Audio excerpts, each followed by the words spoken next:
नमस्कार, आपको ऑनलाइन पैसे कमाने हैं, तो मैं आपको 3 तरीके बताऊँगा, जो एकदम यूनिक है और वर्क भी करते हैं।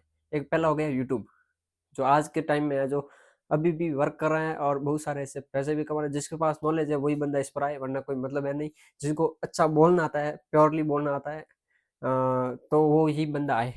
दूसरा है ब्लॉगिंग के, ठीक है? ब्लॉग वेबसाइट होती है, उससे आप अर्निंग कर पाओगे। बहुत ही यूनिक आइडिया है, आज के ज़माने में भी चल रहा है। कॉम्पिटिशन हाई है दोनों में, यूट्यूब पे और ब्लॉगिंग पे। तो अपना टाइम इन्वेस्ट कीजिए, टाइम दीजिए तो टाइम दीजिएगा जितना एक्सपीरियंस और बढ़ेगा।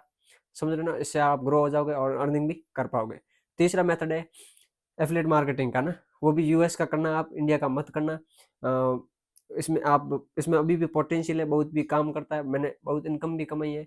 और ये तीनों आइडिया यूनिक है और इसे आप यूज़ करके देखना एक बार। मिलते हैं नेक्स्ट वीडियो में। चैनल पे नया, चैनल को क्या करना है, सब्सक्राइब करना है और बेल वाला आइकन जरूर दबाना है। Thanks for watching this video. जय हिंद, वंदे मातरम।